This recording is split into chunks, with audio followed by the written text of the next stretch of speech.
Hello नमस्कार।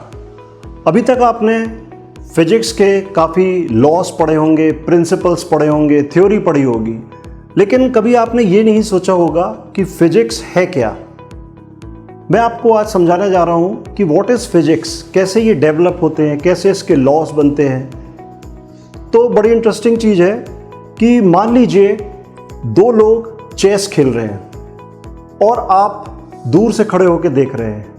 अब होता क्या है, थोड़ी देर बाद आपको समझ में आने लगता है कि ये जो घोड़ा है ये 2.5 घर चलता है, जबकि वो जो दोनों व्यक्ति थे उन्होंने आपको कुछ नहीं बताया, लेकिन आपको अपने आप समझ में आया कि घोड़ा 2.5 घर चलता है, हाथी ऐसे चलता है, वजीर ऐसे चाल चलता है, सारी चीज़ें आपको समझ में आने लगती हैं। तो डियर स्टूडेंट्स, वैसा ही फिजिक्स है। जो भी वैज्ञानिक हैं, साइंटिस्ट हैं, प्रकृति या नेचर, हर एक चीज़ एक रूल से, एक लॉ के अकॉर्डिंग रन हो रही है।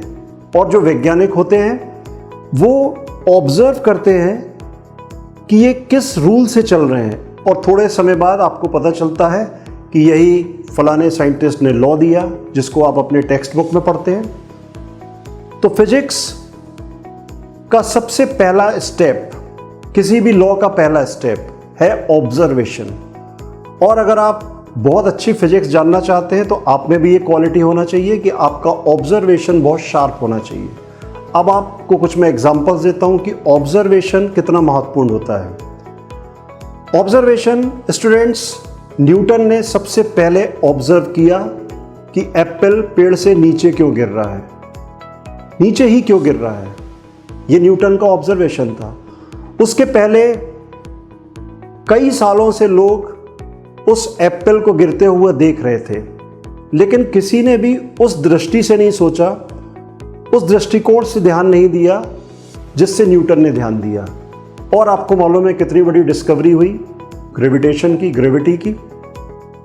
ठीक उसी तरह सर सीवी रमन आपने देखा कि जहाज से यात्रा कर रहे थे और उनका ध्यान गया कि ये जो समुद्र का पानी है ये नीले रंग का क्यों दिख रहा है। केवल इतनी सी बात पे उन्होंने 7 साल रिसर्च किया, और जब उनको आउटपुट मिला तो उनको नोबेल प्राइज़ मिल गया, और वो भी रमन इफेक्ट के नाम से जाना गया पूरी दुनिया में। तो स्टूडेंट्स, फिजिक्स को समझने का पहला स्टेप है ऑब्जर्वेशन, शार्प ऑब्जर्वेशन। दूसरा, हमको एक और चीज़ समझ में आ गई कि जो चीज़ दिख रही है वो तो सब देख रही है, पूरी दुनिया देख रही है, लेकिन क्या आप वो देख पा रहे हैं जो नहीं दिख रहा है। अब आप बोलेंगे ये कैसी अजीब सी बात है कि जो दिख रहा है उसको नहीं देखना है, और जो नहीं दिख रहा है उसको देखना है। और अगर नहीं दिख रहा है उसको आपने देख लिया तो आप फिजिक्स के मास्टर हो गए। हर टॉपिक को इसी दृष्टि से पढ़ना है कि जो दिख रहा है वो तो ठीक है, उसके पीछे क्या छुपा हुआ है। जिस दिन आप वो समझने लगे उस दिन आप धीरे धीरे फिजिक्स में मास्टर होते जाएंगे। तो फिजिक्स का पहला स्टेप ऑब्जर्वेशन। दूसरा स्टेप, ऑब्जर्वेशन के बाद एक हाइपोथेटिकल कॉन्सेप्ट आता है जिसको अपन कहते हैं अभिकल्पना, परिकल्पना, कि अगर एप्पल नीचे गिरता हुआ दिख रहा है तो वैज्ञानिक ने एक कल्पना की कि शायद पृथ्वी या अर्थ उसको अपनी ओर अट्रैक्ट कर रही है। उसने एक कल्पना की। तीसरी बात, उसने उसका एक्सपेरिमेंट किया लैब में। एक्सपेरिमेंट से उसको कुछ कॉन्फिडेंस आया कि जो मैं सोच रहा था वो सही है। तो एक्सपेरिमेंट के बाद फिर वो उसको एक लॉ के फॉर्म में प्रस्तुत करता है दुनिया के सामने कि ये लॉ है। अगला स्टेप आता है कोरिलेशन। तो स्टूडेंट्स, आप देखते होंगे कि फिजिक्स के कई चैप्टर में कि आप पढ़ रहे हैं कोई दूसरा टॉपिक, लेकिन वो उस फॉर्मूले से कोई दूसरी चीज निकाल के बता रहा है। आप बोलेंगे कैसे, तो आप इसके कई एग्जांपल्स फिजिक्स में देखेंगे कि वो टॉपिक पढ़ रहा है क्रिटिकल एंगल, आप पढ़ रहे हैं क्रिटिकल एंगल, लेकिन क्रिटिकल एंगल के फॉर्मूले में म्यू आ जा रहा है, रिफ्रैक्टिव इंडेक्स। तो आपको समझ में नहीं आता कि रिफ्रैक्टिव इंडेक्स तो पहले के टॉपिक में था, अब ये क्रिटिकल एंगल के साथ रिफ्रैक्टिव इंडेक्स का कैसे कोरिलेशन हो गया। तो आपको ये बता दें कि जब हम कोई नई चीज़ दे रहे हैं और उससे हमने वो चीज़ निकाल दी जो पहले से ही स्टैंडर्ड फॉर्म में है, तो मतलब हमने जो सोचा वो सही हो गया।